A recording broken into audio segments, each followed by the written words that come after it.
This is part 6 of reading Power in Place, Indian Education in America.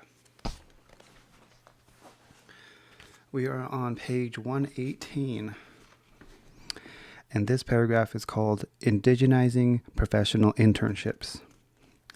We have plenty of environmental fires to put out in our communities, and we need well-trained American Indian professionals to do so. Here then is precisely the place where we use the disappearance of lag time between policy development and mustering of resources to realize policy goals to the advantage of practical indigenous professionalism. Our young students, engineers, and entrepreneurs would serve. Our young scientists, engineers, and entrepreneurs would serve required year-long internships in communities, working on problems people are facing. This will not be easy. The level of coordination and direction from professionals will be time-intensive. However, the much ballyhooed technology of the Internet and the World Wide Web could actually serve to have students working on problems in real places, in communities, where beliefs, values, and practices count for something. This experiential learning will accomplish what case studies or virtual realities can merely suggest. The world is more complex than our models and neat conceptual categories lead us to believe. Just going to mark this page real quick. Community service ought to be expected, and I can think of no better service than holistic learning experiences in which students learn that the best solution to a problem will be power, place, and personality specific. The irony in doing so is that the experience itself overcomes the greatest obstacle to the biological, environmental, ecological, and cultural diversity on the planet. An abstract system of analytical education that rivals the heights of medieval scholastic education. In fact, serious consideration ought to be given to reinstituting community service, something that occurs naturally in non-modern societies. Through all the grades of education, such activities would indeed be practical and, with a little thought to who we are as tribal peoples, indigenizing. We can take advantage of the disappearing time lag between the conception and operations of programs by situating professional programs in our communities. It is a disservice to everyone to continue to think experts go off to school somewhere and then come back with all the answers.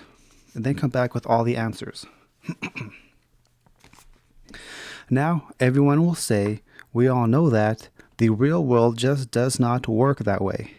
Okay, then why do we continue to educate in exactly that manner? If we create professional internships for scientists, engineers, and business professionals, the world they live in would engender practical, creative insights into the largely artificial disciplinary boxes our institutions of higher education perpetrate. The knowledge human beings all over this planet once possessed was of places. Modern technologies have certainly reduced the time constraints of distance. But what time is it? It depends on where you are. Once we disabuse ourselves of the abstract and essentially linear universal notion of world historical time, as Deloria critiqued 3 decades ago in Thinking in Time and Space, in God is Red, we may indeed re-examine our histories in a light much different than the current progress of civilization model.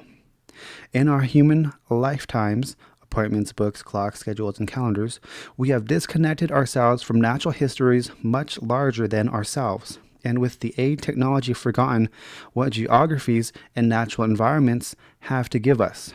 Unique cultural identities in the place of increasingly homogenized global consumer identity. Western civilization, as the vanguard of globalization, seems to have forgotten this valuable gift that indigenous cultures have not.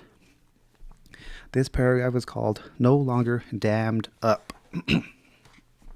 Deloria has put its finger on the problem with the federal initiatives in general. It matters little whether the issues were oriented toward property, self-government, or education, as the cultural gulf between the majority of Americans and American Indians was so great that success, even if assessed by essentially Western measures, and failure, which was always seen in the eyes of federal lawmakers as an issue of not measuring up, inevitably meant we were, colloquially speaking, damned if we do and damned if we don't. The modest but meaningful gains that our indigenous nations have made in self-determination mean that we have choices our ancestors did not. As my friend and colleague Michael Yellowbird frames the situation, although we have moved from a colonial situation, the question remains, are we intellectually colonized? Have our worldviews, so to speak, been colonized? Our children today and grandchildren tomorrow will soon find out. Can we escape the damned if we do and damned if we don't maxim?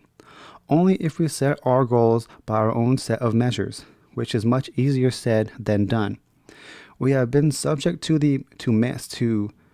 so many experiments, pilot programs, and policy initiatives that the first obstacle is to get over a knee-jerk aversion to sitting down to identify goals and objectives and discussing ways to meet them. We can do it, but long years of experience taught us that our goals inevitably meant their goals.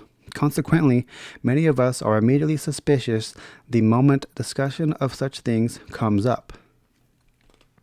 An even more fundamental problem is that we have been struggling for existence itself for so long that too many of us have had little time to explore precisely what are our particular tribe's measures of success. Fortunately, we have elders who retain the wisdom and who have much to teach, although not necessarily through pedagogy, but through living. We also have large numbers of indigenous professionals and scholars who know what was missing in their formal education. We have allies as we enter the 21st century, increasing numbers of young people and more than a few of their teachers who are struggling to find more meaningful ways of learning and living. One measure of indigenous success, I believe, would be a generation of professionals who understand the world as not revolving around humankind, but rather humankind as surrounded by relatives, including other than human persons. Oren Lyons Onondaga elder remarked at the 25th anniversary of Earth Day that the difference between American Indian and Western views of nature is that while European immigrants looked at nature and saw resources, we looked around and saw relatives. Indigenous professionals who live in the world with relatives and focus on relations would be very different than professionals who study resources, objects, and focus on control. This would be progress, not as it is typically thought of today, but as a sign that a return to questions about living, as opposed to struggling for existence, is still possible and more crucially necessary. This is Chapter 13, Higher Education and Self-Determination. During the 1950s, Congress authorized a program of rapid termination of federal trust responsibilities for American Indians.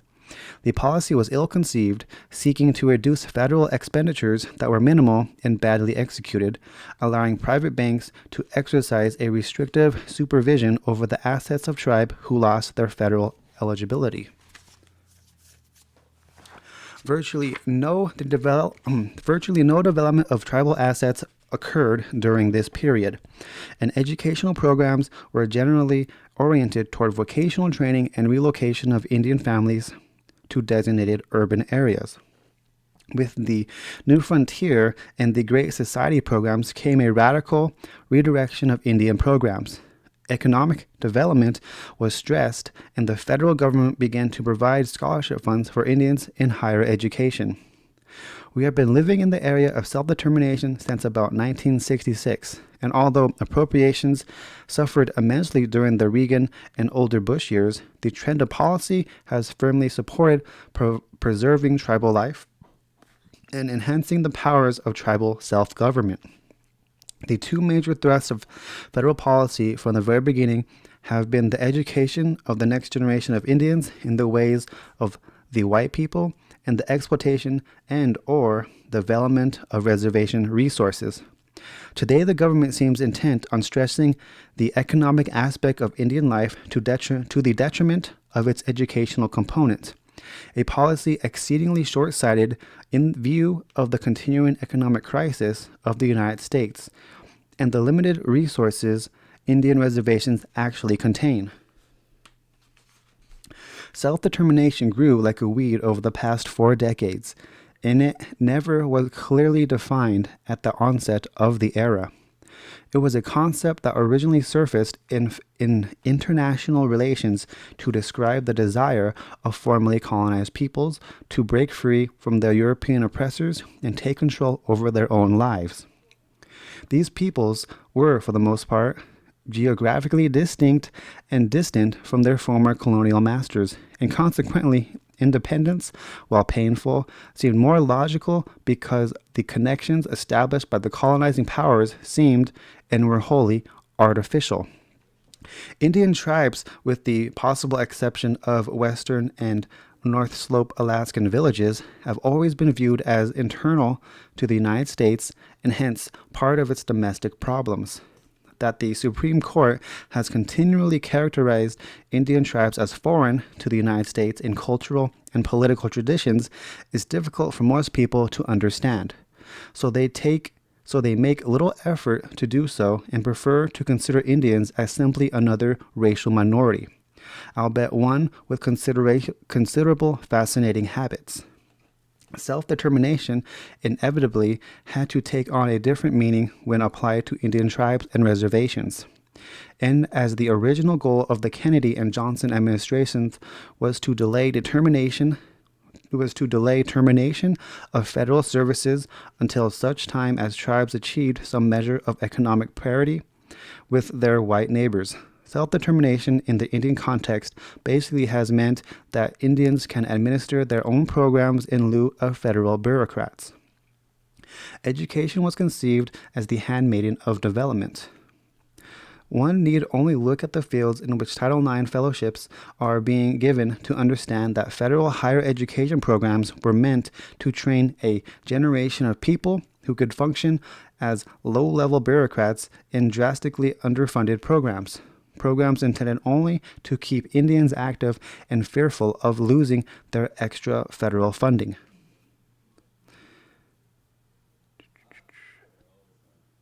Two major emphases characterize Indian economic development. Tribes were encouraged to allow major American corporations to control their energy resources in exchange for a few token jobs and a small income. Employment programs were designed to provide temporary wage labor in fringe industries that were themselves in danger of disappearing. Some wage industries, such as the moccasin factory in Pine Ridge, attempted to exploit the public stereotypes of Indians, and others, such as recreational ventures, replaced the Indian workers in the permanent status of servants to rich non-Indian clientele. Administration and management have thus become the favorite programs of the federal government and private foundations. The belief being the Indians feel more comfortable in performing menial jobs or watching their forests and coal reserves being exhausted if some token Indians are involved. Unfortunately, administration and management have never been areas in which Indians have excelled. These types of jobs require that people be viewed as objects and that masses of people be moved and manipulated at will in order that programs achieve maximum efficiency. This kind of attitude and behavior is the antithesis of Indians, as is the fact that management and administration are always dressed up in people language to make them more palatable. Many Indians did not realize that the programs they were administering were designed to manipulate people, and they unintentionally transformed administrative procedures to fit Indian expectations. The result was that program efficiency declined, and some programs fell apart even while an increasing number of people were being served. Many programs considered as failures from the non-Indian perspective have been outstanding successes when considered from the Indian side of the ledger, even if they have given bureaucrats ulcers. Indian education of the past 4 decades has done more than train Indian program chiefs, however. While Indians have been penetrating the institutions of higher learning, the substance and procedures of these institutions have also been affecting Indians. Indians have found even the most sophisticated academic disciplines and professional schools woefully inadequate. This is because the fragmentation of knowledge that is represented by today's modern university does not allow for complete understanding of a problem or of a phenomenon. Every professor and professional must qualify his or her statements on reality and truth with the admonition that their observations are being made from a legal, political, sociological, anthropological, or other perspective. These statements then are true if confined to the specific discipline and methodology by which they are formed. That they represent little else may escape the professor or professional, but it does not escape the Indian student, who often dismisses theory, doctrine, or interpretation when it does not ring true to his or her experience. The revolt against social sciences is not simply a few Indian activists criticizing anthropologists and the suspicion in which Indians will in science and engineering view theories in their fields. Rather, the problem is the credible and applicable of Western knowledge in the Indian context. The objections are easily understood. Western technology largely depletes resources or subsidites a monocultural approach to a complex natural system. I'm going to mark this real quick.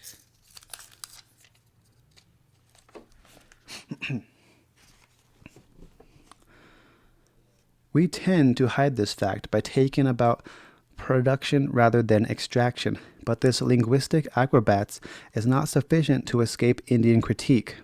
Social science in the Western context describes human behavior in such restrictive terminology that it really describes very little except the methodology acceptable to the present generation of academics and researchers. While an increasing number of Indian students are mastering the language and the theoretical frameworks of Western knowledge, there remain the feeling of incompleteness and inadequacy about what has been learned. More importantly, whatever information is obtained in higher education must, in the Indian context, have some direct bearing of human, individual, and communal experience. In contrast, in the non-Indian context, the knowledge must simply provide a means of identification of this experience or phenomenon. It helps to deal with the specific examples to illustrate the point. A Western observer faced with the question of how and why certain species of birds make their nests liable to conclude that it is instinct, and this identification of course tells us nothing whatsoever, but it does foreclose further inquiry because a question has been answered. In the Indian context, the answer would involve a highly complicated description of the personality of the bird species, be it eagle, meadowlark, or sparrow, and the observed behavior of the bird would provide information on the time of the year, weather, absence, or presence of related plants and animals, and perhaps even some indication of the age and experience of the particular bird. In this comparison, Indian knowledge provides a predictive context in which certain prophetic statements can be made.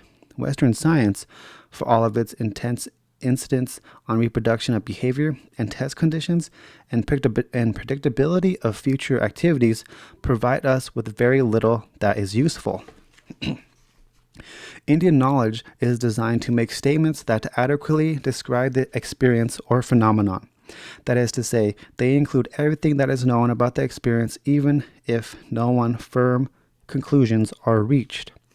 There are many instances in the oral traditions of the tribe in which, after reviewing everything that is known about a certain thing, the storyteller simply states that what he or she has said was passed down by elders, or that he or she marveled at the phenomenon and was unable to explain it further.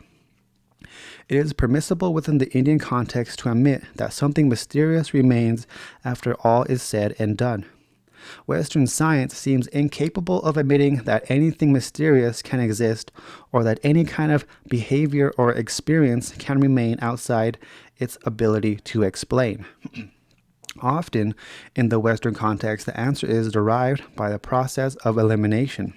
Thus, with the theory of evolution, it is accepted primarily because other explanations are not popular or are distasteful.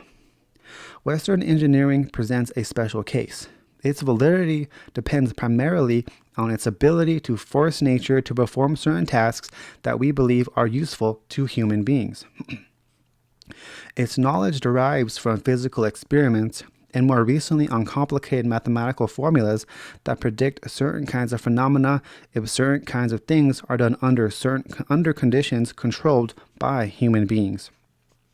There is no question that if engineers restrict our understanding of the world to particular things we want to do and set up the conditions under which they must occur, the results are spectacular. But does the engineer really understand nature or the natural world? Does he or she not simply force natural entities to do specific tasks and provide a theoretical explanation for what has happened? In forcing nature to behave in certain controlled ways, have we not set in motion other forces that nature must make manifest so that the demands of the experiments can be met? Today, there is no question that our society is approaching the brink of an ecological meltdown. We have identified certain aspects of our forceful interferences with nature and have come to believe these things to be the cause of the deterioration we have observed. We have no way of knowing how things relate to deterioration because our context is too small. Would the widespread use of electricity, for example, have anything to do with the ozone problem? Does increased radiation have anything to do with the rapid disappearance of amphibians around the world? Is cancer a function of crowding people together? Or is AIDS a function of chemically treated foods and chemical disposal into the domestic water supplies? When we begin to ask questions that try to bring byproducts of our technology into new combinations so that we can test effects and do further investigations, we are virtually helpless because we have no good context within which to ask the questions that should be asked.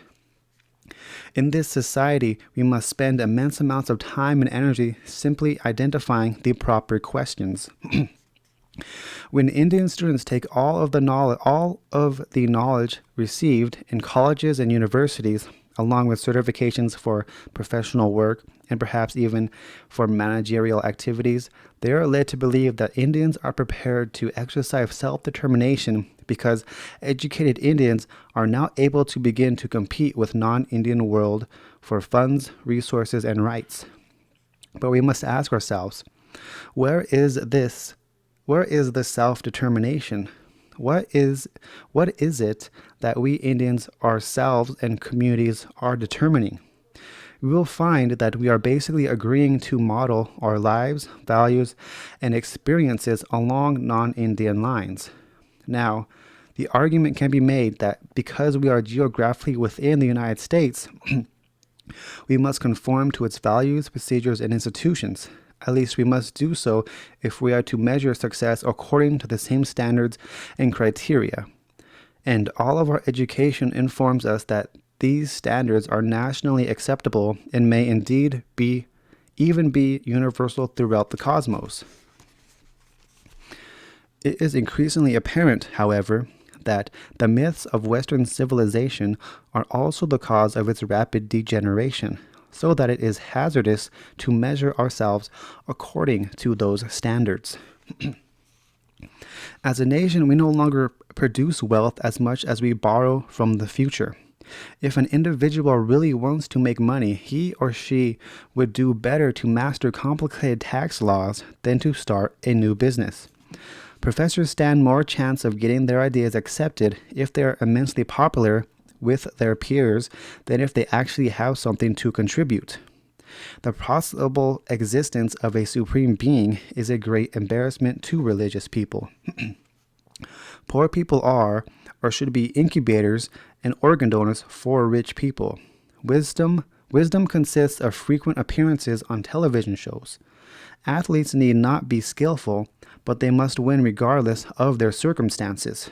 Any form of change in any other country can be regarded as a threat to the United States, and of course all forms of progressive change within the United States are perceived as threats to its security. It is exceedingly difficult to distinguish between American moral values and bumper sticker slogans.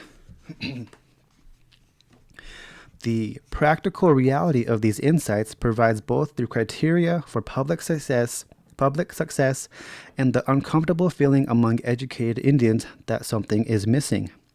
Most Indians do not see themselves and their relatives within popular American truisms, and they are greatly embarrassed when other people force them to acknowledge that these criteria really are accepted by a majority of Americans.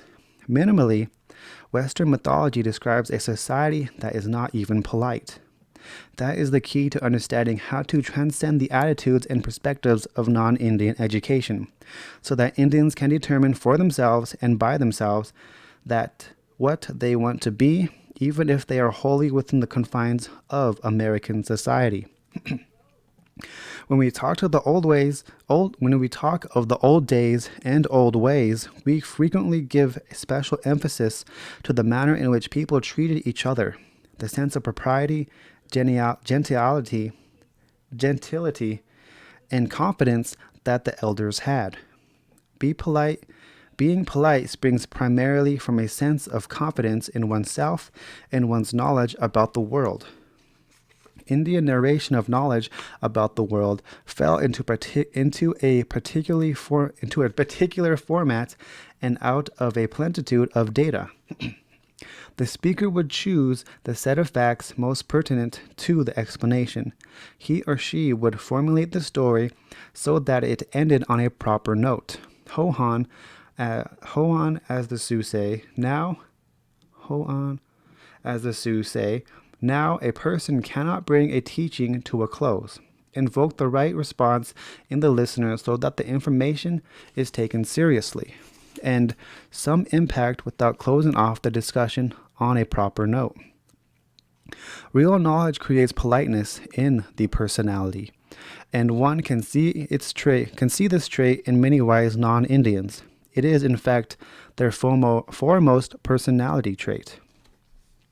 In the past 4 decades, while the movement for self-determination was proceeding, we have witnessed a drastic decline in politeness and civility in Indian communities. Indian meetings are many times difficult to attend because they consist of little more than people clamoring for attention and people busy impressing each other.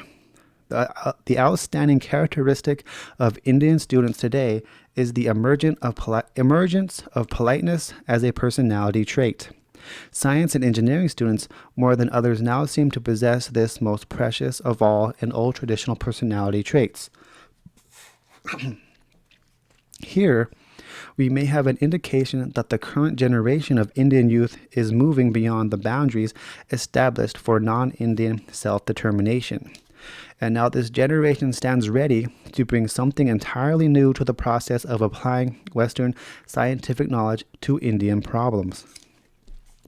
If this observation is correct, then we will witness some very unusual things happening in Indian communities in the future. Indians who are now working at the professional level, particularly in science and engineering, will work their way through corporate and academic institutions and begin appearing as independent consultants and owners of small, technologically oriented businesses working in ecological restoration and conservation areas. Research institutes headed by Indians will begin to appear on certain college and university campuses doing complex research projects. Almost all of this first generation of Indians will be active in traditional religious practices, even though many of them will be living away from their reservations. One or two of these people will write extremely sophisticated papers that will be highly regarded in their professions. Indian students in colleges and universities will begin to combine majors, putting together unlikely and unpredictable fields. They will have some degree of difficulty doing so because of the department's inability to reconcile the students' interest within traditional Western disciplinary relationships. An increasing number of Indian students will choose very specific new majors that represent non-Indian efforts to do interdisciplinary work and that are almost entirely outside the fields being chosen by present Indian students. Indian graduate students will be doing very sophisticated dissertations and in hard sciences, highly innovative research projects. Indian community colleges will begin to show an increasingly non-Indian enrollment. Some people being non-residents who come to these schools specifically to study with certain tribal elders. The number of four-year community colleges will drastically increase, and community colleges themselves will begin to appear on the national scene in scholarly conferences and meetings. Most of the larger community colleges will have their own publishing and TV production programs, and some of them will be producing programs for national educational television. Some faculty at the reservation community colleges will begin thriving consultant businesses because state and private universities far from the reservation will want to establish working relationships with the tribes. Community colleges will play an increasingly influential role in tribal economic and political problems and programs. Tribal governments will develop new ways to organize the reservation communities and will develop specific programs for a wide variety of land uses. Tribal governments will have a considerably larger role in determining high school curricula. And some reservation high schools will have an entirely new formats for study and graduation. Formal and informal networks of elders will begin to resolve some of the reservation problems, radically changing the kinds of topics that tribal counselors are asked to handle. New and smaller communities will be built in different parts of the reservation, eliminating the concentrations at agency towns and having new kinds of local governing powers. Self-determination will not be an issue because people will be doing it in forms that even they will not recognize. Although it appears easy to make vague predictions concerning the future of Indians and education, none of these ideas is an ad hoc concept. Rather, everything flows from the original idea of education acting as the motivational force in self-determination. The policymakers 4 decades ago assumed education would radically change Indian young people while also assuming that they would hold as a constant the value of returning to their tribes to take the lead in development projects. Higher education really was thought to be higher than the knowledge and experiences in Indians brought from their homes and communities. Higher education might have been more complicated, but it was too departmentalized, and consequently, the chinks in the armor were all too apparent and left most Indian students with the feeling of having an incomplete knowledge. Unable to bring academic knowledge to its proper unity, more and more students are now supplementing the shortcoming of Western thought by placing it in the context of their own tribal traditions. Once the process of supplementation began, it would naturally follow that individuals would begin to compare specific items of Western knowledge with similar beliefs derived wholly from traditions of their tribes. We see this process now emerging as an identifiable intellectual position of this generation of Indians. It will take a considerable period of time for a new theoretical posture to be developed by this generation, but some individuals are well on their way to do so. As a new perspective is formed, individual Indians who have moved completely through the institutional structures will take all conceptions of Indians beyond the ability of Western ideas to compete, and this conceptual shift will focus attention on the cultural knowledge of the community's colleges. Once community colleges articulate a new conception of what it means to be an Indian and an Indian community, the rest of the shift is apparent and predictable.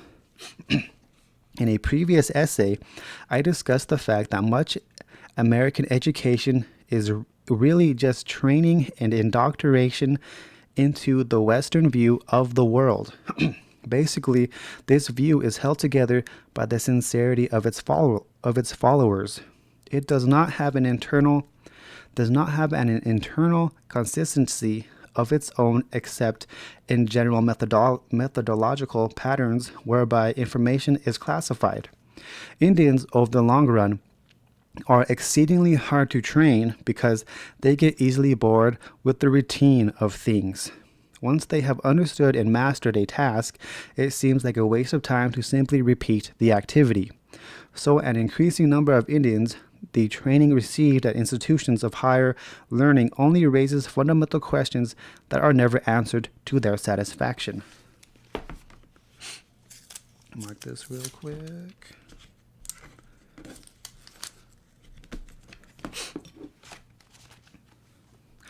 We can visualize the effects of education on Indians as follows. Non-Indians live within a worldview that separates and isolates and mistakes labeling and identification for knowledge. Indians were presumed to be within this condition, except they were slower on the uptake and not nearly as bright as non-Indians. In truth, Indians were completely outside this system and within their own worldview. Initiating an accelerated educational system for Indians was intended to bring Indians up to the parity of middle-class non-Indians.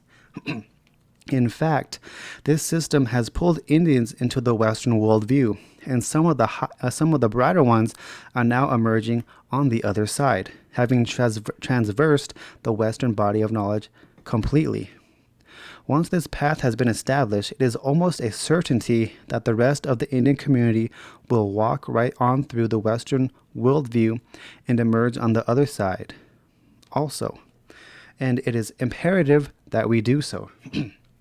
Only in that way can we transcend the half millennium of culture shock brought about by the confrontation of Western civilization. When we leave the culture shock behind, we will be the masters of our own fate again and able to determine our lives, what kind of lives we will lead. And we will be able to determine for ourselves what kind of lives we will lead.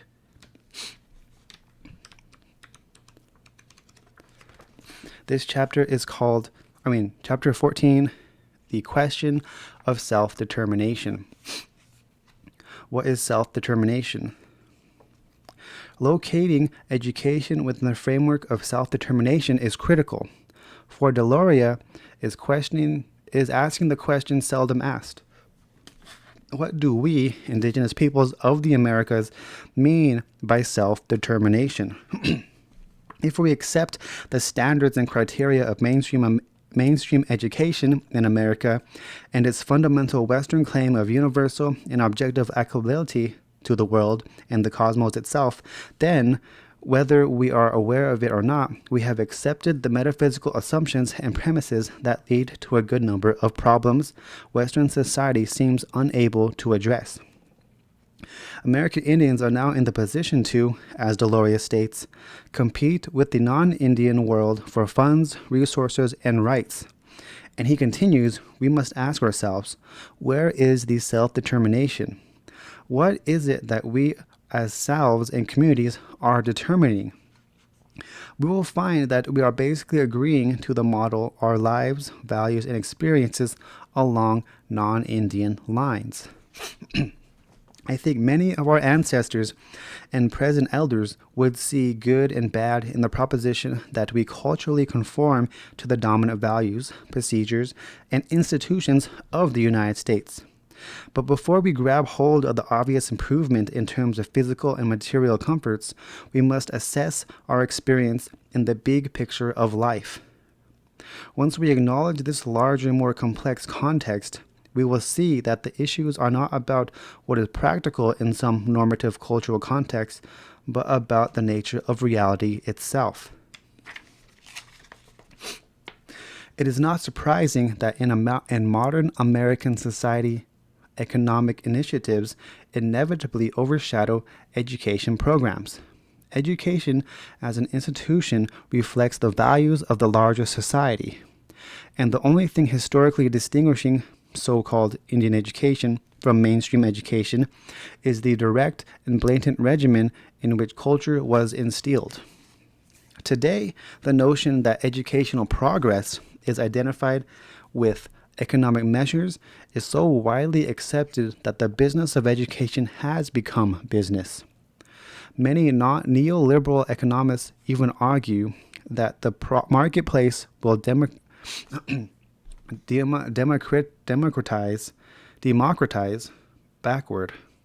non-democratic peoples and instill in them the values of liberty and justice for all, making individuals, in words of Milton Friedman, free to choose, or more correctly, as friend and socialist Dean Bra used to say, free to lose. Our challenge as we enter the 21st century is to ensure that as we focus on gains, we do not forget about what we might lose as indigenous peoples in undertaking certain activities. This paragraph is called Self-Determination in the Abstract. The question, what is self-determination, is the easiest question in the world to answer in the abstract, and for the most part, that is precisely how it has been answered. In the abstract, we can say self-determination is when one freely chooses to act or think a certain way. That accepted, here is the rub for Western political thought. Where does authority reside? Or as John Dewey observed in Human Nature and Conflict, the question of the choice arises and the issue of morality comes into existence naturally. Yet even among the most brilliant and compassionate scientists of the last 2 centuries, the extent to which morality and values are seen to lie outside of nature is one more example of humankind's mistaken notion that we are ultimately segregated in one very crucial aspect from the entirety of nature. The idea that morality and values cannot be found in nature is one of the single most erroneous notions Western civilization and modern science have produced, and one of the major reasons American Indian students often find science uninviting. I'm gonna mark this real quick.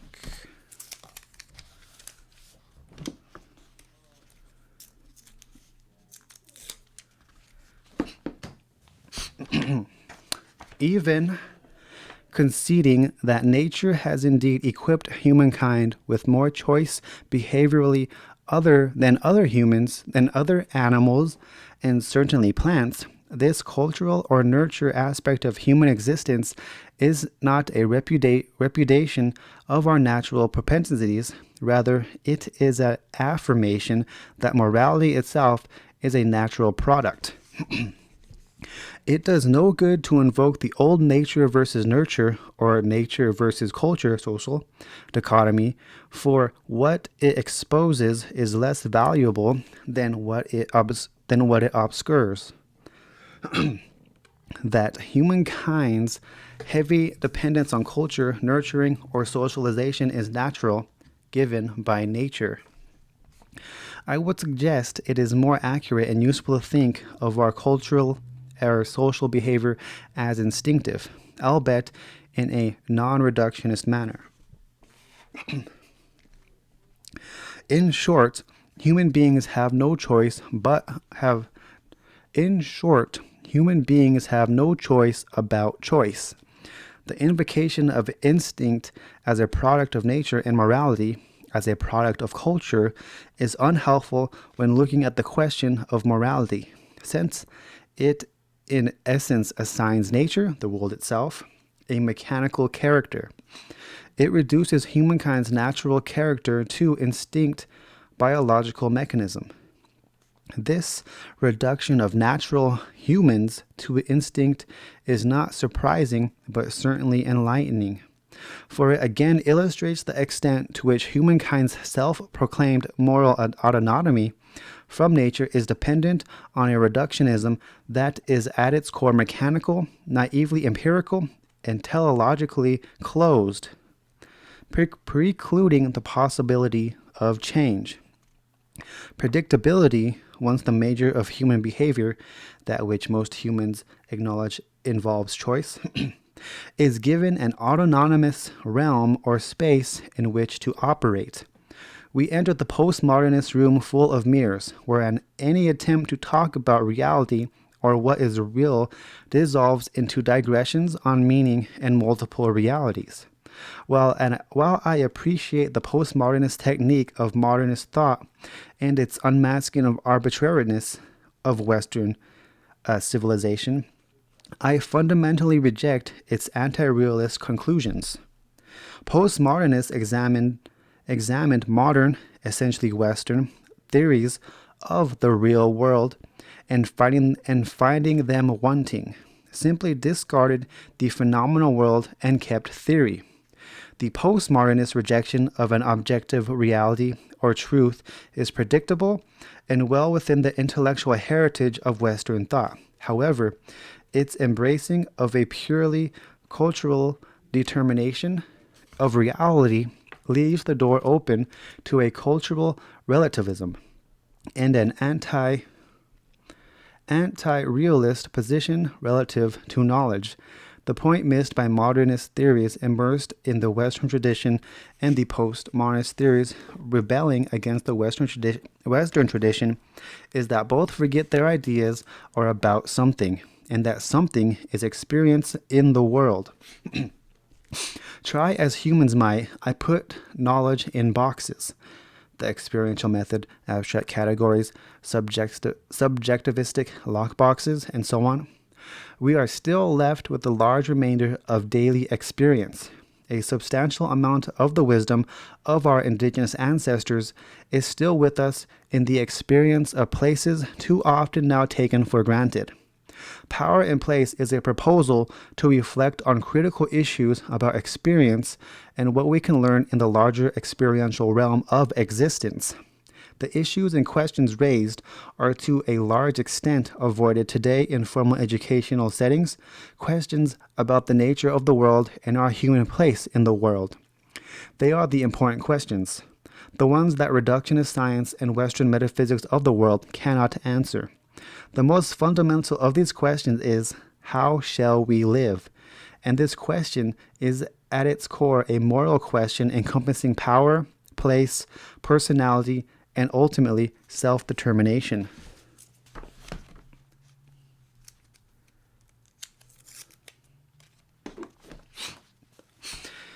This paragraph is called Indigenous Self-Determination.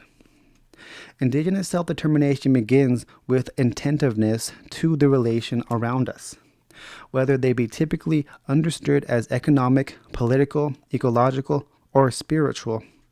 The everyday experiential world of casinos, manufacturing, so-called natural resource management, and all of the business decisions tribal governments make are central to self-determination. They are central because we are just as free to lose as we are free to choose. We indigenous peoples lose if we make choices without considering the consequences to our unique tribal identities as indigenous peoples emergent from diverse places of this planet. Thankfully, most American Indians still recognize the fact that spiritual questions are inextricably bound up with practical questions, everyday issues, although we may be struggling to make sense of how to meaningful integrate both when surrounded by a society that so successfully segregates and compartmentalizes human actions and experiences in the world. If all of humankind would seriously undertake to reconnect to places in the practical way their ancestors once did, and many indigenous people still do, we might be much better off.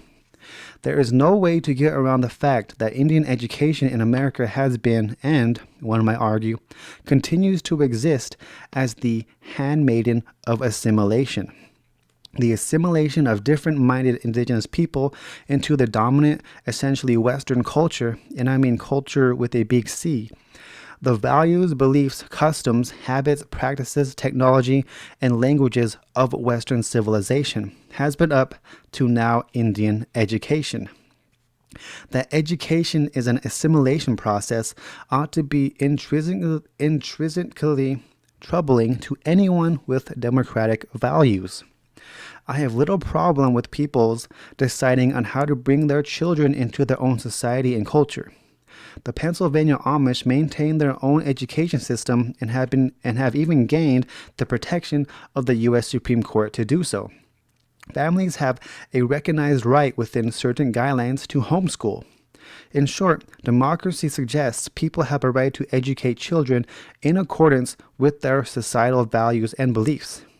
Why should we expect anything less in our native communities? Problems inevitably begin when someone else determines what religion or education ought to be for a particular people's children. In addition, these fundamentally democratic issues become more complicated if groups of people find themselves, for whatever reason, living in a more multicultural human environment. The more heterogeneous the human cultural context, the more difficult it is to declare what core values and beliefs ought to be inculcated through education of children, the future members of a given society. Yet, this multicultural reality, more than any argument or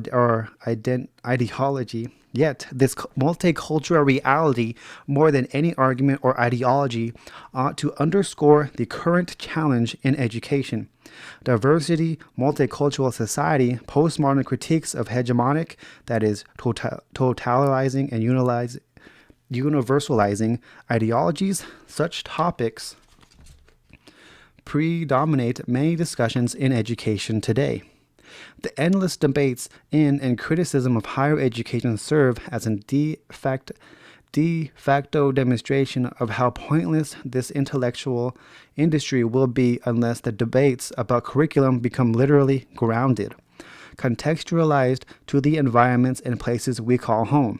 Human cultures, until very recently, were emergent out of places. They were literally grounded in the experience of nature in particular places on the planet.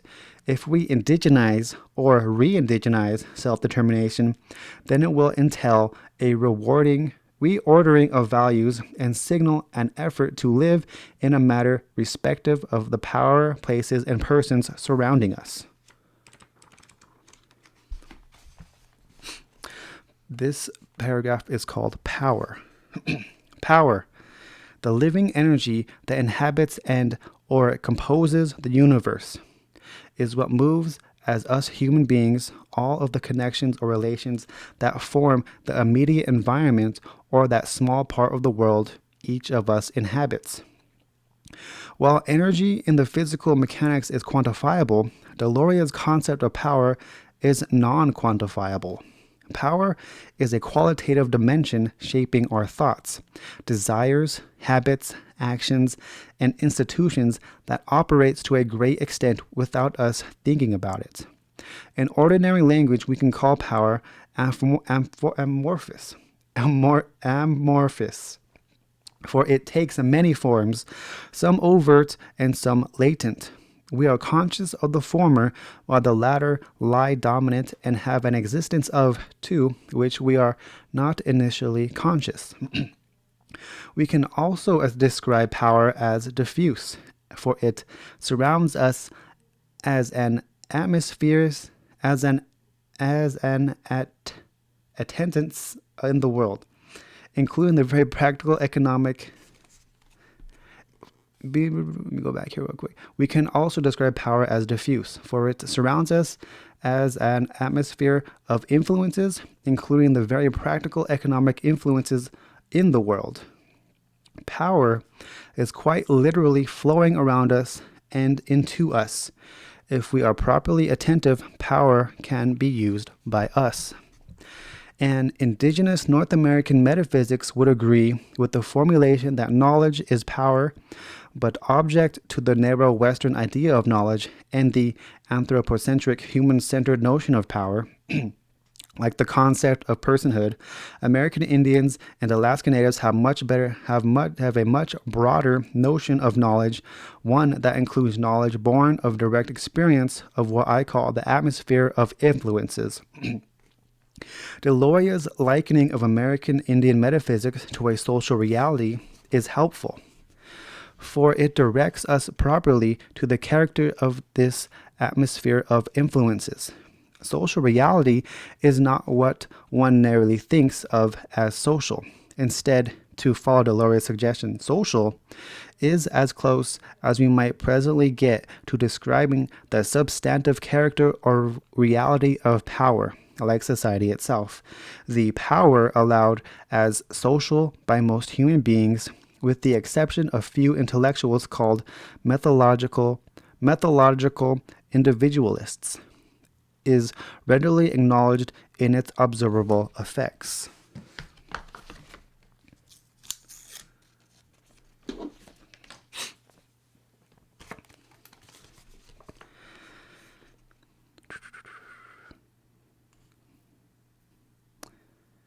We know society has forces we call social because we experience them and not only see but also feel their effects. The nature of social reality has certainly dogged philosophers of science and some serious social scientists.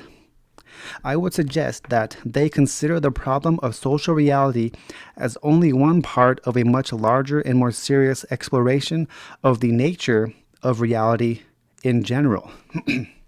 To say, as Karl Marx first did, and many other sociologists have said, that we are simultaneously products of and producers of society and history, is a way of saying our human lives are part of a life process we are engaged in, not by choice, but as a consequence of our living existence. I find it easy to accept that the environment Marx experienced made it relatively simple to see life as a struggle for existence primarily shaped by an economic class struggle. However, it is not romanticism to suggest that Seattle, Ten Bears, Chief Joseph, and many other American Indian leaders of the 19th century lived in environments where the notions of a struggle for existence never crossed their mind. Although concern for living well did. Although it is fashionable today to bash any defense of a tribal aesthetics of cooperation with nature as romantic, I find it difficult to discount the impressions of so many non-native persons, from conquistadors to Harvard anthropologists who, in spite of incredible ethnocentric, if not racist, assessments of our ancestors, all saw indigenous North American societies possessing something they found admirable and lacking in their own Western societies: generosity and a social well-being. Christopher Columbus himself marveled at the goodness of the Taino Indians during his first visit to the Caribbean islands, and the William Howells in The Heathens even acknowledged American citizens live in an advanced and comfortable nation, yet great numbers of them feel insecure and uncertain, even individually or in groups to the point of bitter unhappiness. Primitive people have long ago put into practical religious forms many things that their countrymen are trying to find for themselves in lectures and books on the good society or how to find happiness or on what is wrong with them. Good societies, happiness, and individual well-being, or to quote directly from Collins' diaries entries of December 24th and December 25th, 1492, they, the Indians, are very gentle and without knowledge of what is evil, nor do they murder or steal. And they love their neighbors as themselves. Not bad accomplishments for savage heathens. Unfortunately, these qualities were not much valued by Colin, and many of the Europeans who followed him, the very character of the first interactions between the Caribbean natives and their strange visitors from Europe remains indicative of the fact that both peoples held very different worldviews. Given what we know of European history, I think most persons would prefer to arrive as strangers at the doorstep of people like the tribal Taino as opposed to the doorsteps of the civilized Europeans. We can acknowledge that North America had its own hierarchical states or societies centuries before Cristobal Colon arrived. One of the largest within the geographical boundaries of the present United States, Cahokia, collapsed before AD 1100, as did most of the great mound cultures of the southeast United States and the great Mayan states of the Central America. What exactly happened is still open to much research. But in the case of the mound builders and the Mayans, I would say, to borrow a popular phrase, been there, done that. The fact that there seemed no great effort to rebuild these indigenous empires after their collapse suggests to me that some American Indians learned a lesson in self-determination that Western historians embracing a pseudo-evolutionary or linear view of the world will find problematic. If, as many North American indigenous worldviews suggest, social organization and culture ought to emerge out of our environment. Understood as constitutive or ecological and political and necessarily ethical community, it may be that the earliest state structures in North America demonstrated an incongruity with the environments where they developed. History always occurs in places and never on abstract timelines.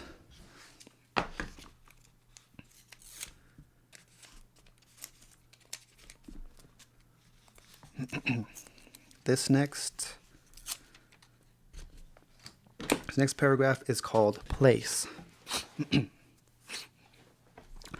Most American intellectuals and educators continue to talk exclusively about history and cultural issues as if they were disengaged or relatively autonomous from the other features, or as I prefer to acknowledge, the other persons or relatives of our ecological and environmental communities. Much of what I have elaborated in my essays goes back to a 3-decade-old insight found in God is Red.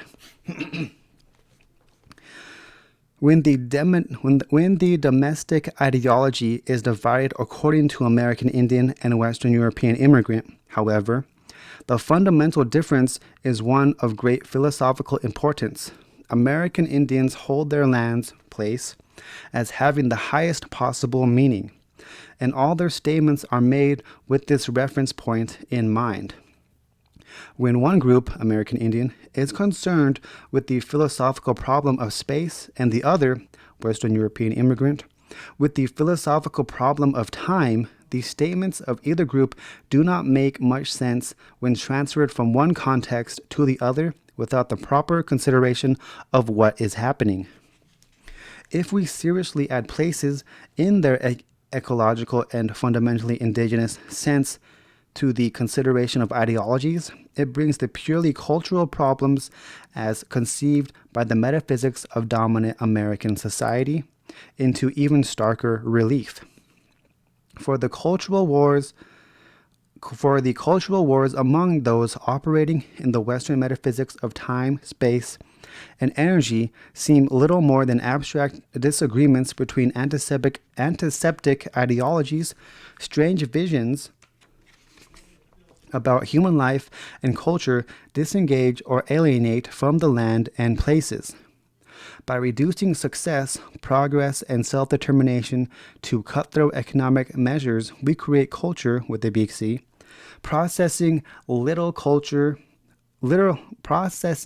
value for community among our own species, let alone a broader experience of community, one inclusive of other persons in our immediate world.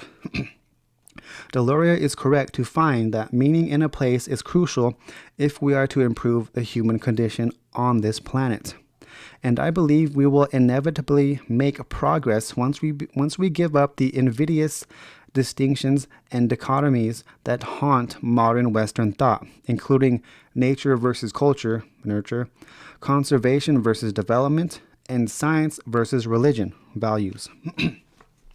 The question of self-determination from the standpoint of an American Indian practice of education is essentially a question of the degree to which individuals and communities are actively engaged in making their future.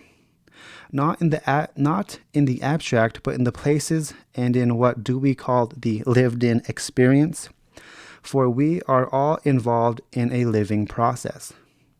Some are merely less conscious. Some are merely less conscious, or, I prefer to say, less aware than others about the future they are enabling through their present activity. Place or space is concrete and palpable. It is in a profound sense where one discovers his or herself, what Deloria calls personality, as opposed to the casual sense of where one just happens to find one's self. Place is not merely the relationship of things, resources, or objects. It is the site where dynamic processes of interaction occur. Where processes between other living beings or other than human persons occur. At this point, it seems worth noting that history as a spatial relation offers a view of change wherein one might think of change as timeless, or at least not time-dependent, but space-dependent. Change is understood in a mechanistic, relational, and process-dependent manner, with processes understood as changes in spatial relations and constellations of power. Thankfully, physics and the life sciences are beginning to acknowledge that the old mechanical and time-dependent view of our lives in this world allowed us to do certain things. Manipulate and build things. Humans can indeed send people to the moon and have them safely return. In terms of acting or behaving with a moral intelligence, our human successes have been less than impressive. I believe this is in large part due because our pride in controlling/manipulating small elements and understanding some processes have made us good at doing some things, but facilitated our losing sight of the big picture and the necessity of asking what things mean. Some will respond, why worry about meaning if one knows how to do things, if one knows how things work? One answer seems incontrovertible. Modern and postmodern humankind knows little about how meaning works, and consequently little about human selves. We live in places today marked by, it seems, two extremes in human behavior. Those who turn almost exclusively inward to find themselves, and those who define and give meaning to their lives through the outward acquisition of things. One seeks another world in which meaning can be found, and the other decides to literally buy or make his or her world. Both behaviors are odd to tribal persons who find meaning in the world and recognize through the experience that they are people and a place. This next paragraph is called personality.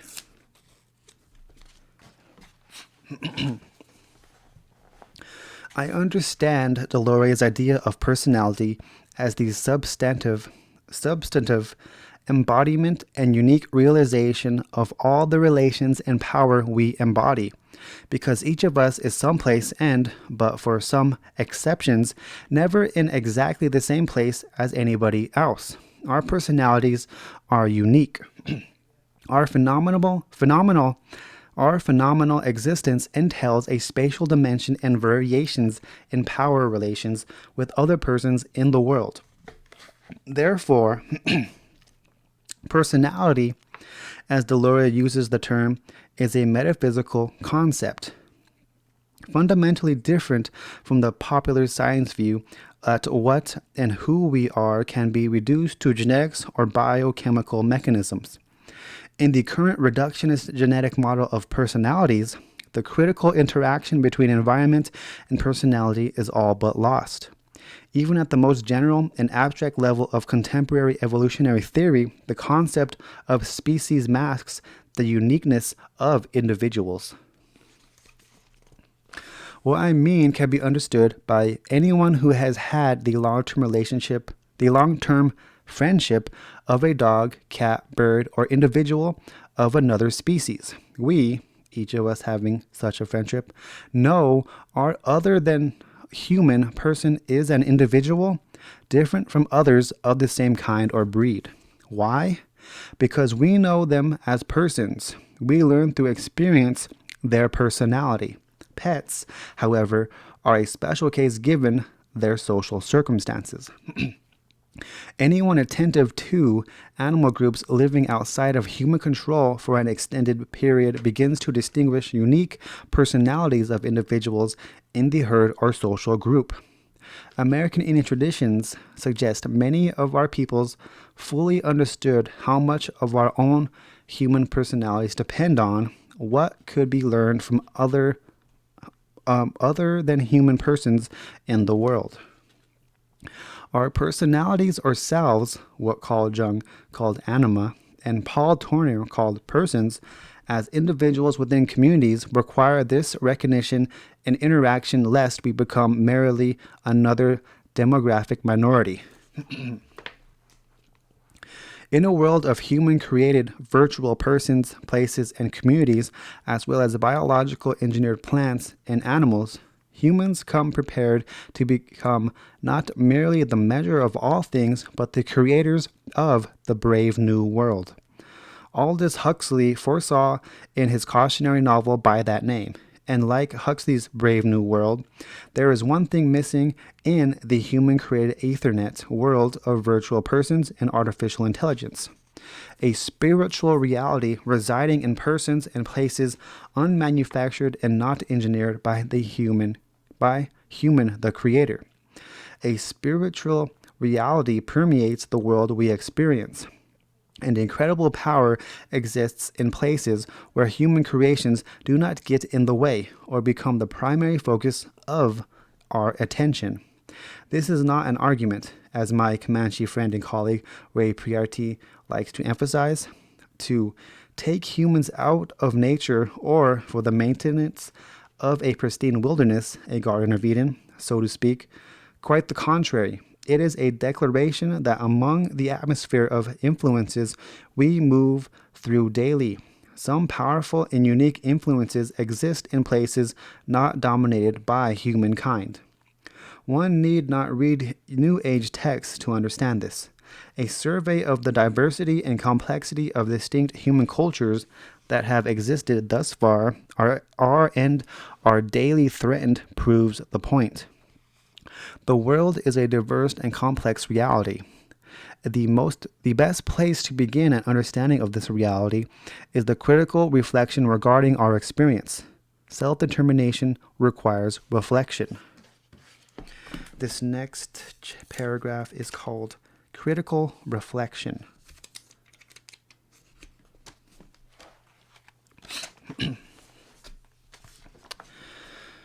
Self-determination is reflective in two senses. First, in the sense that we can never act consciously until we have arrived at an understanding of who we are. Each of us is in our own unique place in the world. Here, the metaphysics of living in the world draws a clear distinction between itself and the metaphysics of the world who attend psychology, finds human self-discovery in aesthetic retreat from the world. In many indigenous traditions, there are indeed places where one might think individuals retreat from the world for reflection and even revelation. Such a conclusion would be false, however, for in these practices the intention is not escape from the world, but to seek out a better connection in the world, a connection to influences power that cannot casually acquire. Heightened awareness of these powers does indeed require self-conscious reflection. However, reflection or even contemplation is not focused on some abstract or ideal sense of self, but, if you will, on a process of discovery. And it is this process of discovery that brings us to the second reflective feature on the question of self-determination. The focus of our attention is to the relations and connections that influence who we are and are constitutive of our being, or what Deloria calls personality. Tribal traditions were not guided by a formal rule of law, but by the custom and habit. Browning Pipestem once asked high school students, "What is the law?" After they struggled mightily with the question, he gave an excellent answer and one illustrative of indigenous traditions. "The law," he said with a pause, is a contract, an agreement between strangers." I'm going to read that over. "The law," he said with a pause, "is a contract, an agreement between strangers." Modern legal theory, in fact, the law, is to a large extent an abstract human construction. However, and here is the critical point, in modern societies and nation states, it is necessarily more meaningfully congruent with vague ideologies than customs, habits, and ceremonies in a law-based community of persons we know experientially. Modern law is quite literally no respecter of real persons, but a definer and defender of persons in the abstract. That human beings in modern legal theories are philosophical constructions is an ex post facto demonstration that persons constructing laws no longer share an experiential place, as well as a demonstration of the evaporation of culture emergent from a place. In an indigenous practice of education informed by an experiential metaphysics, the focus of self-determination is on the manner in which our being and identity itself is constituted of the number of good relationships we are part of and actively maintain. Self-determination cannot be an individual question, for the reflective sense in which ourselves are grounded in life among our relations and in the relationships surrounding us require engagement with the community of persons, both human and other than human, when we determine what we ought to do, what choices we should make, and how we should be self-determining.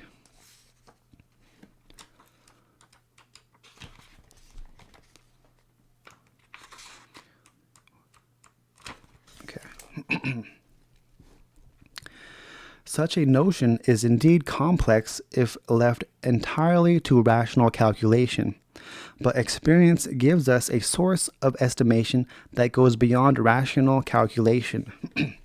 Self-determination in the dominant Western society is essentially about calculation, and appropriately so, for it has emerged in a legal culture of abstractions, of abstract persons with abstract rights or freedoms. In such a model of politics, law, rights, and responsibilities, of which there are a few for the most part, and power. Solving political questions is like solving a problem in mathematics. Given the right terms and operations, legal constructionists, sympathetic to the points made above, get quickly frustrated. For in acknowledging the complexity of political environments as experienced, they quickly give up on rational elaboration of such complex models. To use an analogy from quantitative social sciences, once one factors in more than a couple of independent variables in a computer-generated regression model of causal variables, the interaction effects are such that it grows increasingly difficult to say precisely what the effect of any single variable is. Rational calculation gets interminably difficult, and hence, so the argument does, impractical. So the argument goes impractical.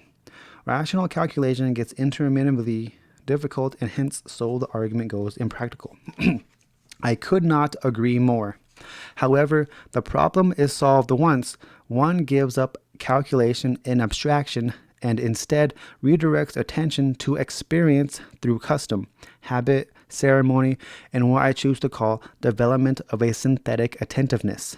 By synthetic attentiveness, I mean a heightened sense of awareness that operates without thinking about it or paying attention to it. Synthetic attentiveness is the I experience, therefore I am, indigenous response to Descartes' famous I think, therefore I am. I have seen this keen awareness or synthetic attentiveness operate numerous times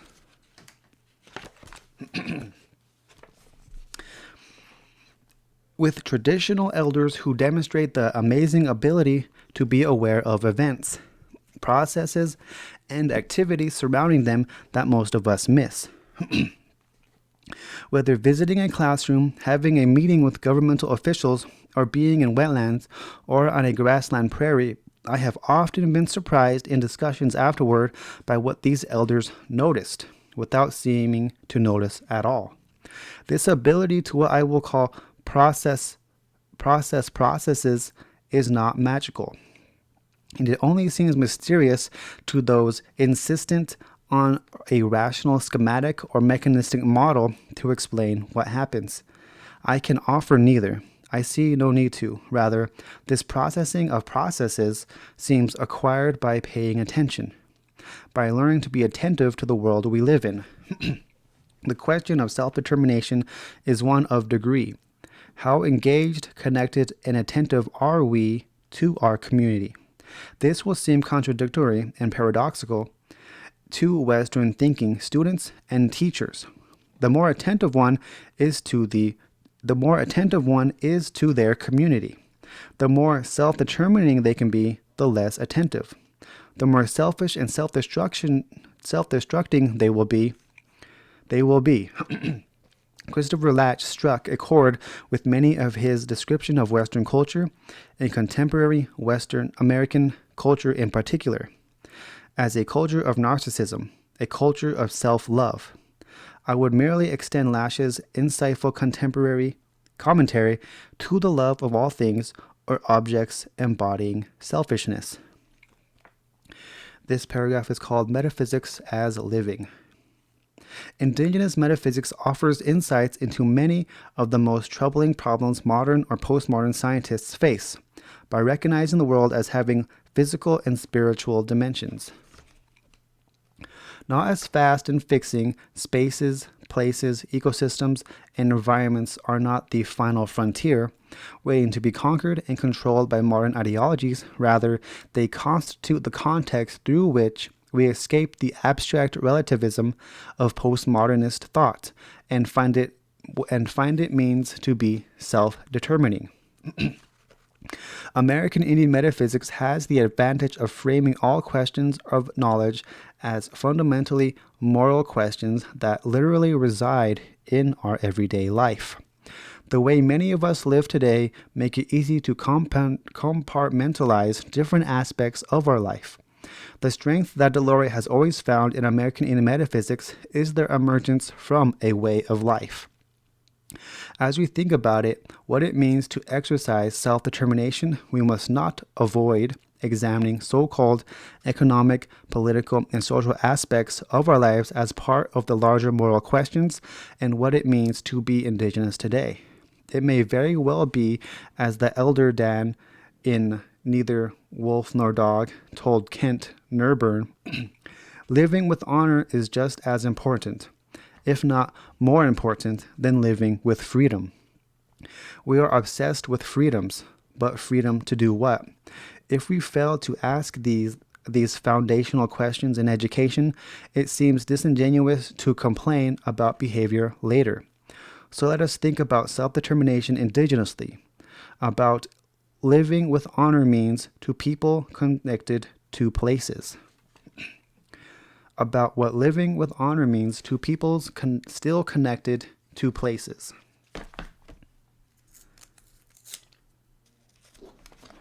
Okay, this is chapter 15, the Perpetual Education Report.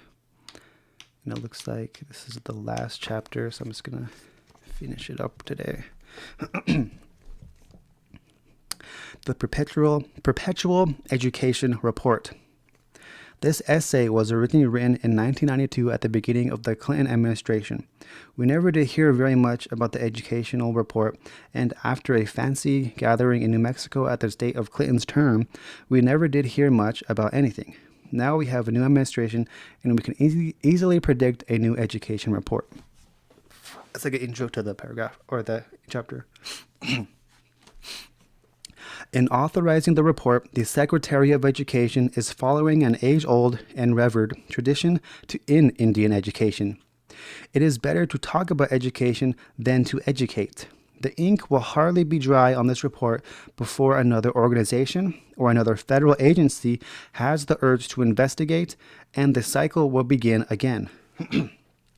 From the Reverend Jedediah Morse in the 1820s through Senator Kennedy, to the present, the refrain is the same. We are not doing anything. We need more money, and Indians need to be involved. Why is that? In spite of sincerity oozing from every pore in their bodies, investigators of Indian education reach the same dull, stifling, and uncreative conclusions. Educational professionals argue that the problems are always the same, that the federal government never has adequately funded its educational branches, and consequently each report is basically dealing with the past and existing inadequacies. I don't buy it. Big city school and superintendents give the same argument. And when you give them additional funds, they add an incredible number of bureaucrats, cut classroom budgets, dress up a few motivational programs, and begin laying the groundwork for a new bond issue. That Washington educators would do less is difficult to believe. Graduate schools of education across the nation teach these people that abusing the taxpayer is their only function. The second most popular argument in Indian education is that Indians are really a different cultural set and therefore generate different kinds of problems. Cultural differences should have been reasonably clear in 1492 and by the early 1700s when formal educational efforts for Indians began. Someone should have started to think about what cultural difference meant. Certainly after almost 3 centuries, people ought to be getting a grip on the nature of this cultural difference. But now, after 500 plus years of European contact, it should not come as any surprise that Indians really do represent an entirely different set of cultural beliefs and practices, even though many of the most profound differences have disappeared over the last century. Each education report concludes with the proposition that the government has to do more to get Indians involved in education. In some instances, involvement means organization of parent advisory groups. At other times, Indian school boards, and occasionally, we are told, that it is sufficient to scold Indian parents so that they will act like white parents, and good many of whom are more delinquent than all the Indians put together. In practice, Indian involvement usually means bringing a large crowd of Indians together so they can listen to a panel of educators tell them that they should become more involved in education. If there really are profound cultural differences, if Indian parents should be more involved in their children's education, and if more funds should be spent, what is it that dooms reforms efforts when minimal programs are devised to meet those perceived needs? The thing that has always been missing in Indian education and is still missing today is Indians. In spite of many advisory committees, national organizations, and graduate programs in education that purport to deal specifically with Indian education, we see nary a trace of Indianness in either efforts or results. Such an argument must certainly offend the many Indians who serve on these committees and work in national educational organizations. But the truth is that when they join these groups and take on these responsibilities, they generally leave their Indian heritage behind and adopt the vocabulary and concepts of non-Indian educators and bureaucrats, following along like so many sheep. There is some sincerity in their efforts. Many of them feel that in adopting the technical language of modern education, they are making Indian needs relevant to influential people who can help turn Indian education around. The sad fact is that in modern American education,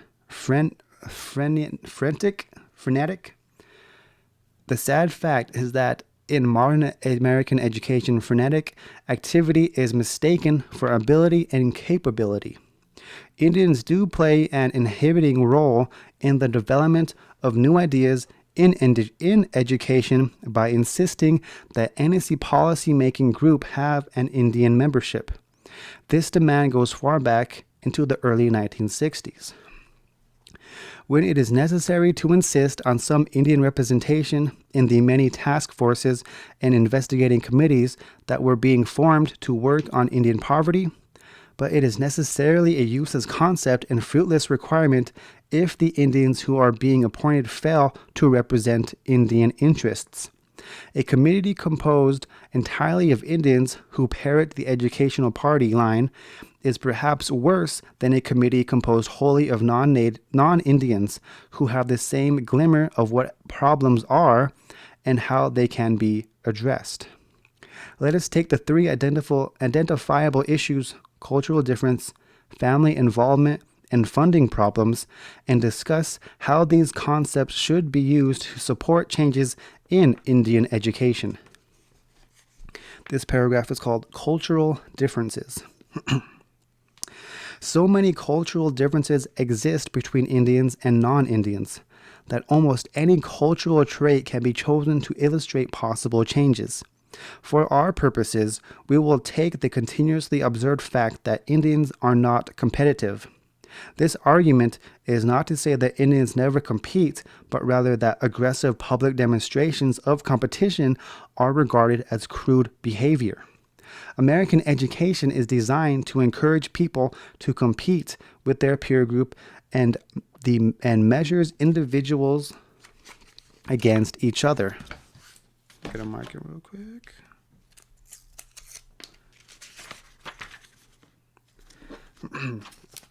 Against each other. The system as a whole relies heavily upon the experiences and values of the middle class, and consequently test scores are based upon the worldviews that mainstream Protestant Americans believe to be true, whether they are in fact or not. Teachers frequently cite the lack of Indian competitiveness as a detriment to learning and seek ways to overcome Indian children's shyness. If we really understood cultural differences and developed our educational programs to build upon the strengths of each culture, teachers should not be concerned with overcoming shyness. They were built on it. One need only read Charles Eastman's book, Indian Boyhood, to see how Indians handled peer group pressures in education. The boys were asked to choose which of the birds was the best mother and were given time to formulate their answers. Each boy chose an appropriate characteristic of bird behavior and motherly concerns, made his argument, and was prepared to turn aside other evidence. Discussion was lively, something that would make any modern teacher envious, and each answer given was a sophisticated blending of the knowledge of birds and the interpretation of their behavior using human analogs. In a sense, this was a competition between the boys in picking the proper bird.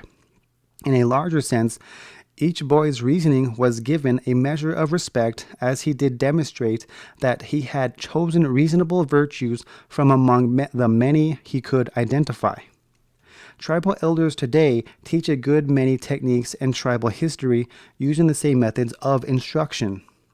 And almost every comprehensive book on tribal histories and culture will have some space devoted to tribal teaching practices. Consequently, there is no excuse for avoiding traditional ways of teaching in favor of non-Indian techniques that have proven themselves failures.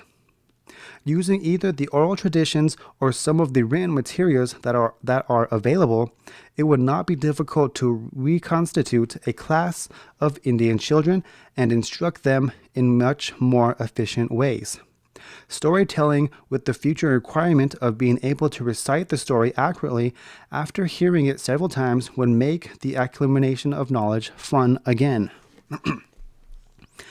The Indian view of the world tends to see unities both in the structure of physical things and in the behavior of things, and we have recently been describing it as holistic, in that it tries to present a comprehensive picture in which the parts and their values are less significant than the larger picture and its meaning. That is not to say that Indians could not deal with these specific items of knowledge. Most Indian languages have a multitude of words to describe phenomena, and Indian words can easily be arranged to provide new words and concepts. In fact, Indian language can achieve more precision than English, even while conveying the emotional nuances necessary to make knowledge come alive and remain with the person. Look at the curriculum that Indian children are asked to use. Knowledge of the world is divided into separate categories that seem to be completely isolated from each other.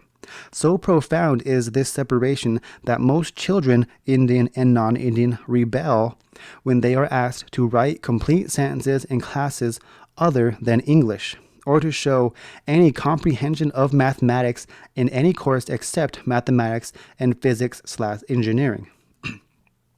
We are asking children to divide the world into predetermined categories of explanation and training them to avoid seeing the complete picture of what is before their eyes. Efforts of the last 3 decades have been somewhat bizarre when this question is faced directly. Quite often, the images familiar to Indians are used instead of traditional white middle-class images, and this change in pictorial representation is supposed to cure the defect in the child's perspective. If the child wants to understand the whole, we simply dress up the parts in buckskin and pretend that we have answered the problem. This next paragraph is called Family Involvement. The original intent of Indian education was to wean the child away from his or her family, community, relatives, clan, band, and tribe. People seriously believe that if an Indian child was brought within the pure view of non-Indian education at an early age, the corrupt influences of Indian people would not affect them, and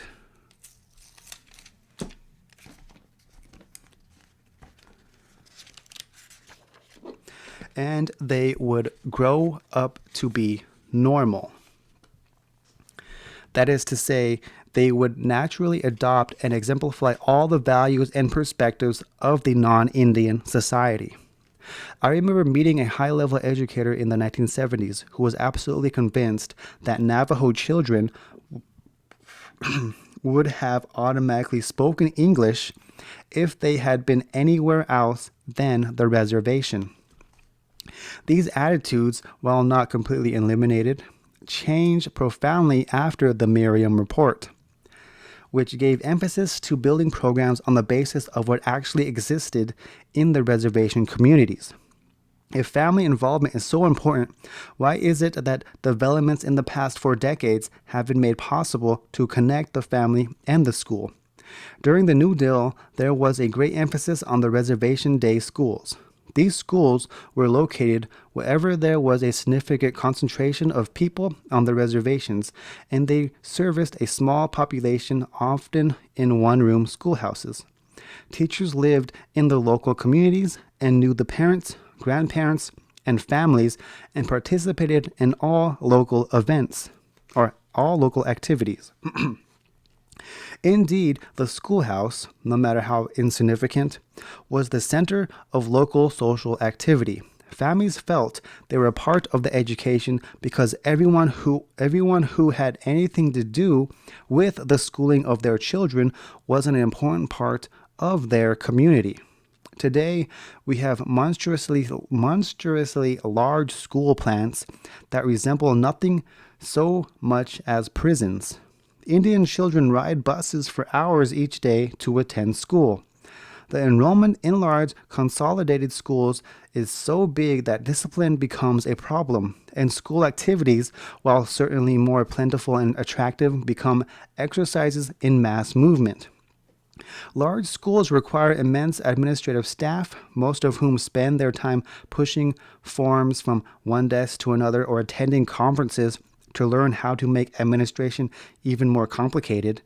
Indian children are lost in these gigantic institutions, and to survive, we now see them organizing gangs on reservations. We have imported the urban environment. We have not brought education to the reservation at all. For the past 20 years, there has been big emphasis on getting parents involved with this educational machine. Both the tribes and federal educators have preached PTA and parent activities and advisory committees on various programs, and activities of the school have blossomed like runaway zucchini. With some rare exceptions, no provisions have been made to include grandparents and uncles and aunts and the people who traditionally took responsibility for much of the children's education. PTAs and other parent groups have been organized using entirely artificial criteria, primarily residents within a certain geographical area, as if people shared some mysterious social cement by geography alone. The psychological burden of even attending a meeting in a big, formal, brick building is intimidating to many reservation parents. It calls back memories of their childhood and the summons to come to the agency, which always meant problems. Families are herded through large school plans every year at Welcome Back to School days, but the format used, the quick tour with smiling teachers defending their classroom doors, make it clear to parents that they are outsiders and are not to appear at the school unless they are asked. Multiply this feeling by several thousand and you can experience the feelings of the Indian child the first several weeks of school. The presence in consolidated schools makes reform in this area a difficult proposition at the present time.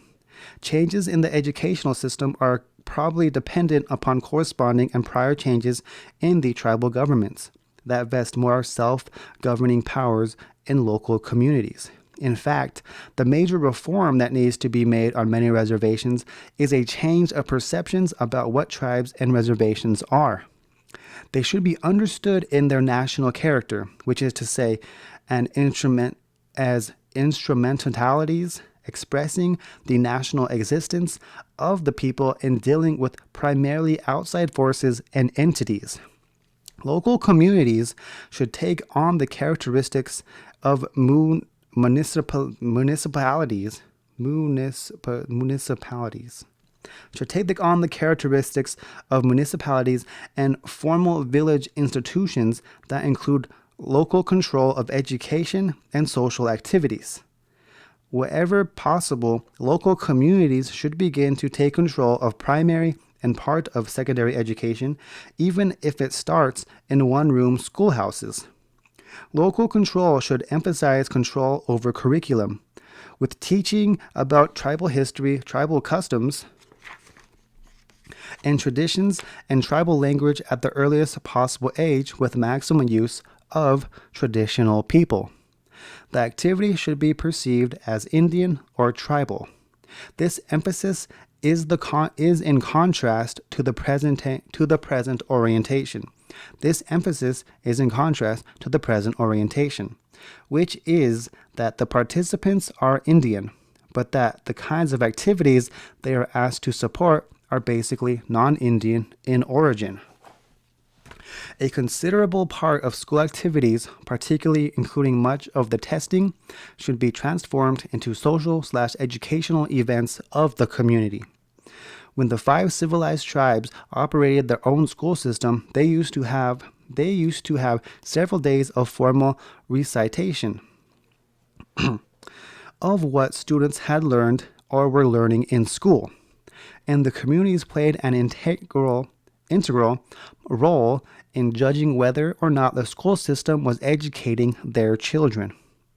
We need not project futuristic plans that may never become feasible. A good way to begin involving families and communities should be to introduce 2 subjects to Indian primary and secondary education: family genealogies and tribal traditions.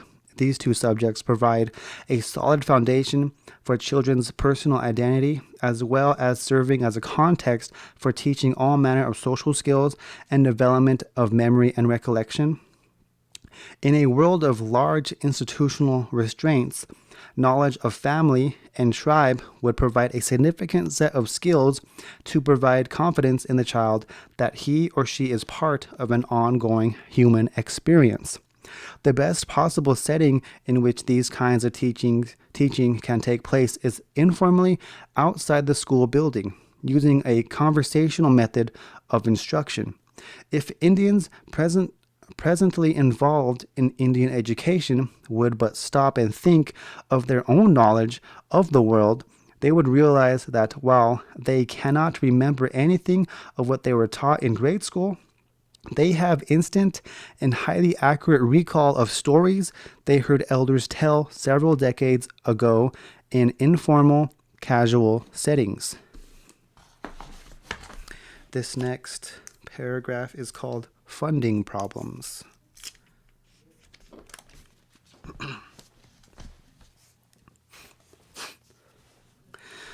If ever there was a school superintendent who thought he or she had sufficient funds to operate during the school year, the world would have come to an end. Federal bureaucrats can stand in the midst of incredible wasteful expenditures and weep real tears about how inadequately they are funded. In addition to outright squandering of resources on administrative perks, conferences, and research projects, the federal Indian education budget reflects the contemporary institutional configuration on the reservations and in state school districts, neither of which allocates funds on a sensible basis. Funds derived from Johnson O'Malley PL 874 and the Indian Education Act are all seen as supplemental to existing state, local, and federal programs and budgets. Consequently, everything in the funding area is oblique to the purpose of education and is designed not specifically to educate Indians, but to ensure that the Bureau of Indian Affairs and local non-Indian school districts prosper. If Indian children happen to get an education in the process, fine. With large consolidated schools, budgets reflect the size of the plant in operations, with teaching a minor component in the overall scheme of things. It is difficult to get national figures on the various specific items of expenditure. But it would not be surprising if there were one administrator and or staff person to which teacher actually in the classroom. For each teacher actually in the classroom. With the increasing shortage of oil escalating the cost of fuel, busing children will now substantially distort the expenses of every school serving Indian children. It is impossible to estimate the cost of heating and cooling large buildings as opposed to smaller schoolhouses, but the differences must be significant. Included in the funding area, although only of related importance, is the incredible amount of money being spent on various kinds of research in Indian education. While special supplementary programs of enrichment, with the exception of California and a few school districts scattered across the country, it is possible for a person to get a degree in education taking courses that are essentially method and theory courses in education, and having minimal coursework in the subjects that are actually going to be taught. These credits are frequently survey courses that give a minimum knowledge of the subject. When these teachers try to teach students, they discover that they have such a sparse background that it is nearly impossible to hold students' interest. Thus, the cry goes out for better textbooks and curriculum. The problem is not the curriculum, but the inadequate training of the teacher. So countless dollars are spent in research curriculum when better teacher educational requirements are actually needed. Finally, the politics should be taken out of the Indian education funding, particularly in the Title IX funds. It is not difficult to look at the Title IX awards, compare them to the politics of NACIE or NIEI, which have been two leading Indian organizations involved in making educational policy as part of the movement towards self-determination in education and understanding what is happening. And a glance at the various universities and that perennial receive large educational grants but produce few graduates will show the interfacing of the Indian and non-Indian educational old boy network. The shifting of personnel within the Bureau of Indian Affairs school system will also provide means of tracking Indian political decisions. As long as Indian education is a function of Indian national politics, we should not hear Indian educators complain too loudly about the failures of the federal government in this field. A good argument can be made that the Indian educational network is now so entrenched that no reforms are possible. During the past 3 decades, we have seen an endless parade of people occupy the major positions in Indian education. We are now at the point where we are recycling people.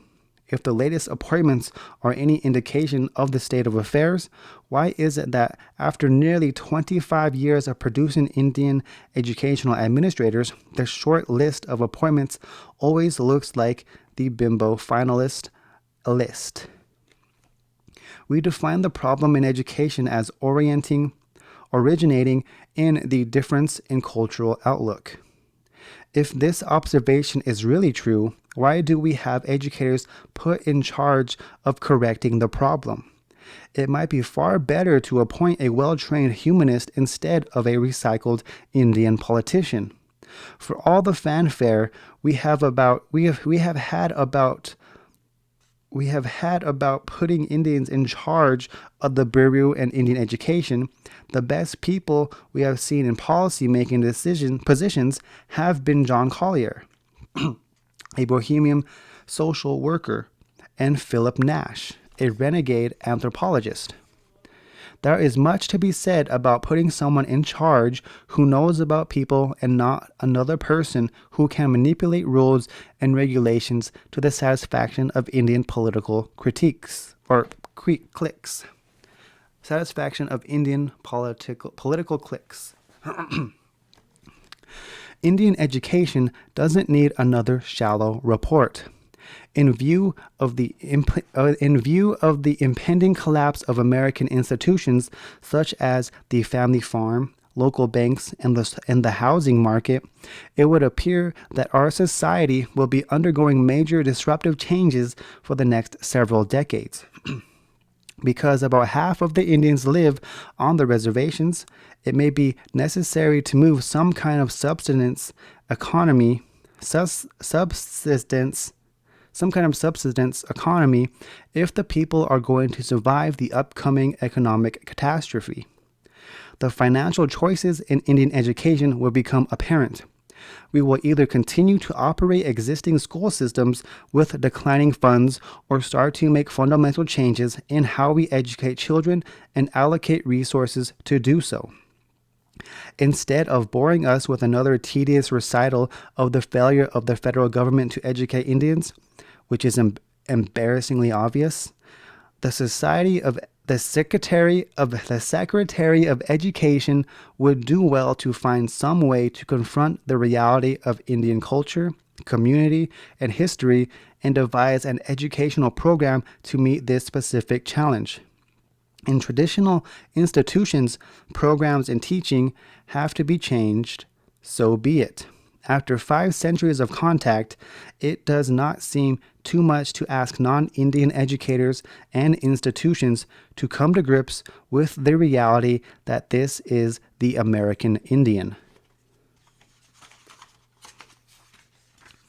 And that is the last part of the book. So I'm going to end it right here. I'm going to start up again tomorrow with a different book. It's probably going to be...